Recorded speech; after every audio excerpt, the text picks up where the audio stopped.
Hey Mouthpiece fans, got a video today where I'm going to kind of do a little mini review of these plastic Ponzol pieces. I picked these up a little while back. They were going on sale. I think you can still find them on sale.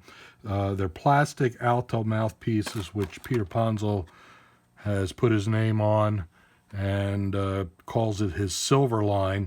One is called a C Star and one is a 5M. There's also a tenor mouthpiece, which I don't have. But these were going on sale. They've been around about a year and a half, I think.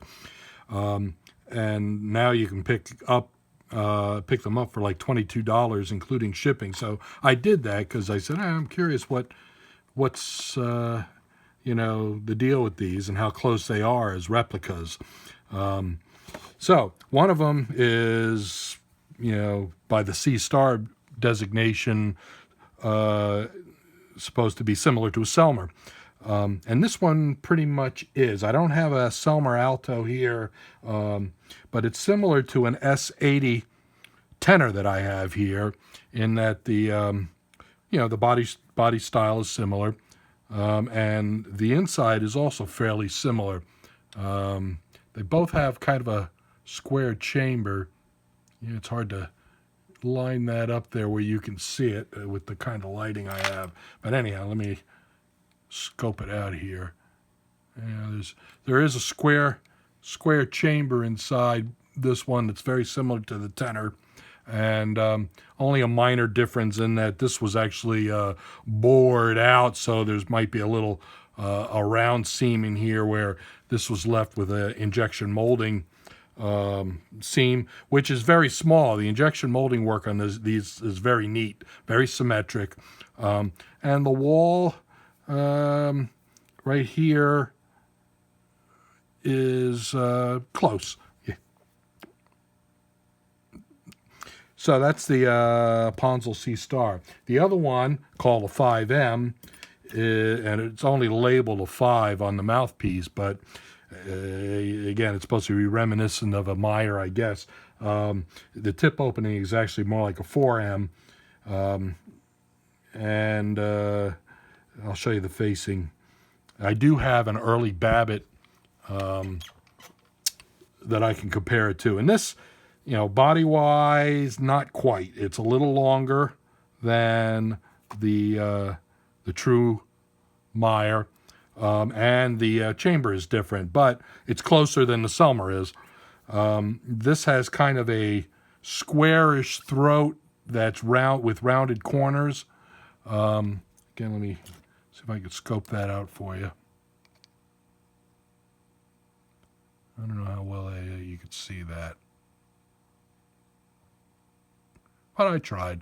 And the throat is actually a little smaller than in the Meyer. The true Meyer is a rounded throat. It's good on that yellow background. You can see it. And I'll try that with this one.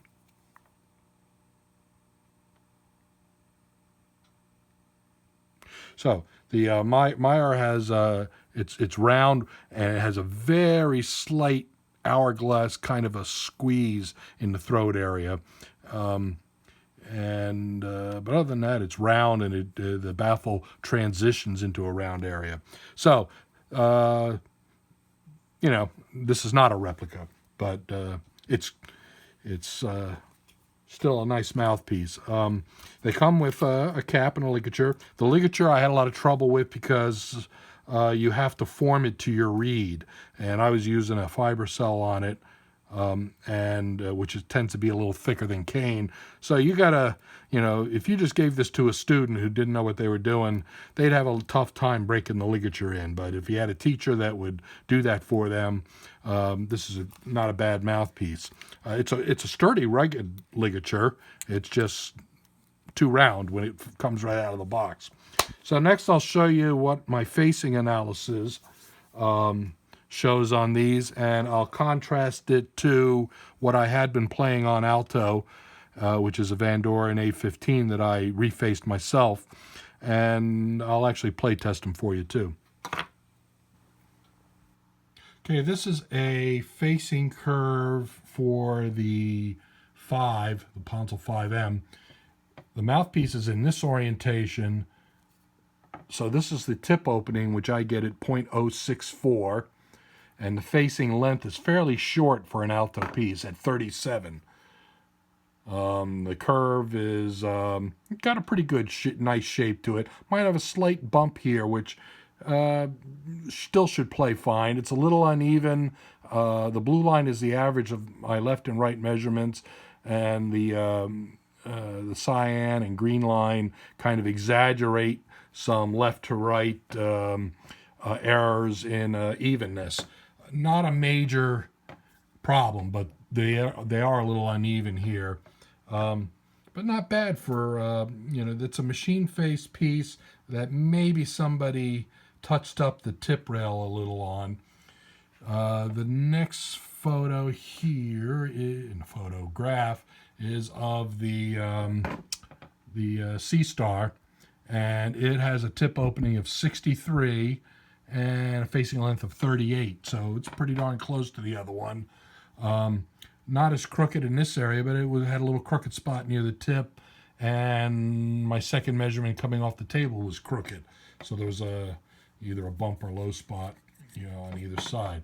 I have a feeling the same facing machine was trying to put the same facing curve on both, and you just get what you get from that. Now, in contrast, my Van Doren that I had been using has a 67 tip opening and a much longer facing at 47, which is very long. But I kind of liked long facings when I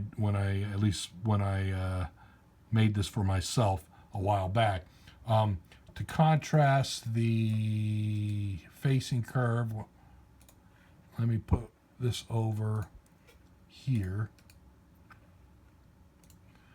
So the magenta line would be how much longer my alto piece is than these plastic ones from Ponzol.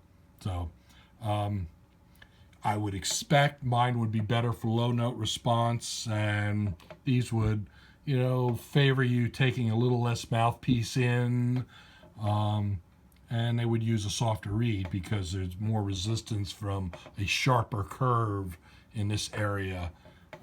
So I'll show you that when we get to the playtest. Baffles.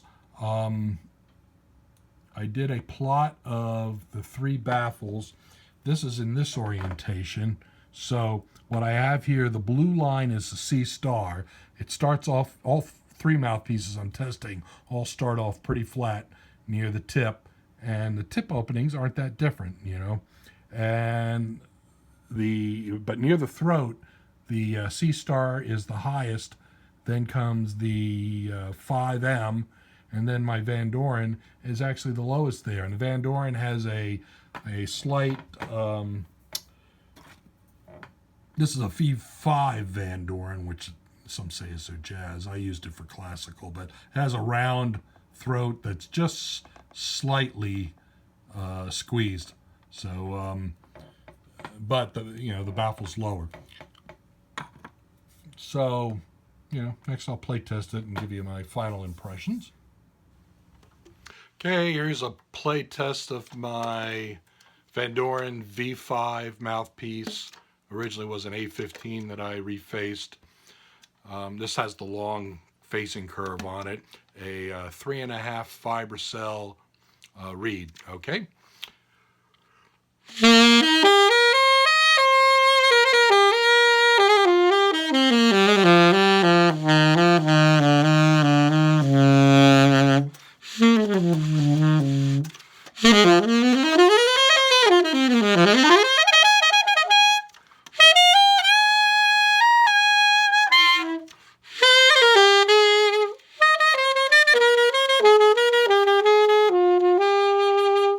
I used that in a wind ensemble for a couple years, and also I've played a big band gig on it and maybe some shows, pit orchestra. It's not a screamer, but it's a good otherwise all-around mouthpiece.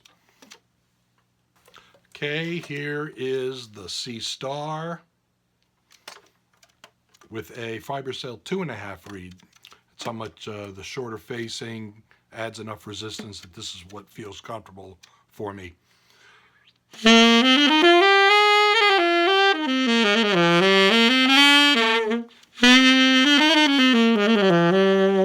Still not quite used to it, but it's you can see it's more in your face. It's a little brighter. That's only a little bit from the baffle. I think it's the you know, the softer strength fiber cells are a little brighter than the you know, the 3.5.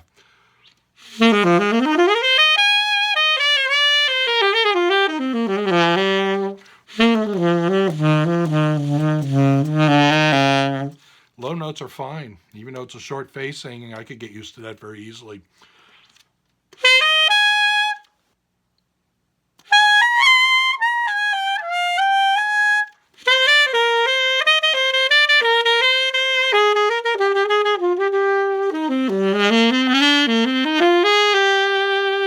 So if I was still in playing this in a wind ensemble, I would try that out. I'm playing bass clarinet lately, but ain't bad. Okay, this was going to be the 5M, again with a 2.5 Fibercell reed.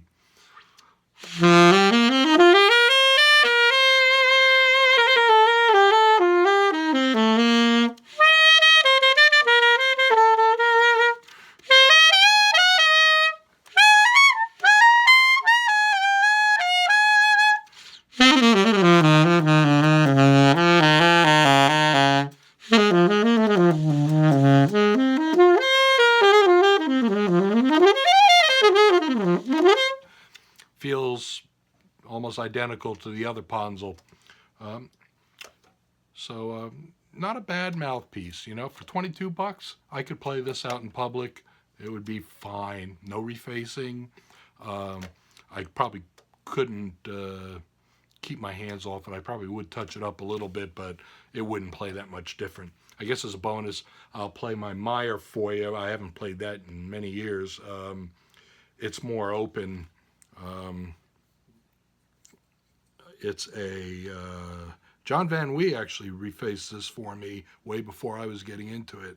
It's an 086 with a medium long length of about 42, I guess.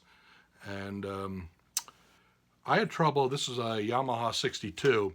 I had trouble with intonation because the chamber's a little too large for this sax and my embouchure.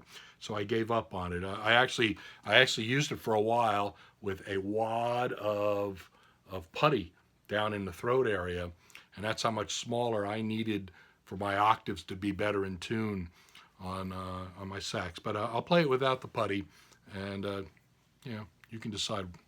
Okay, here's my early Babbitt Meyer. That is a Van Doren ligature, 2.5 Fibercell, more open tip, like I said, so this works.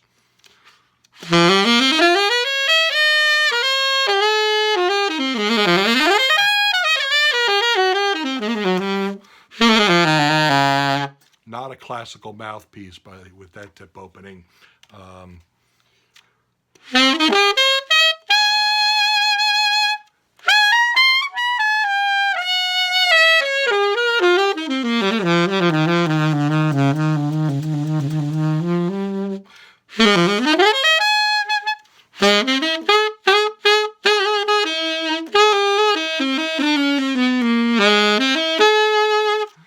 So I had trouble with the palm keys biting sharp on this one. So that's why when I added the putty in it, it made the chamber smaller and it made it so that I could pull it out a little bit. And the added length flattens the palm keys more than the rest of the longer tube notes. So I played it on that way for a while. And then later when I got into a wind ensemble, I started shopping around for mouthpieces that already had a smaller chamber, and that's why I ended up with this Van Doren V5. And like I said, I'd try out one of these Ponzols. So you might want to, you know, pick one up, especially if you got students. You know, it's not a bad mouthpiece.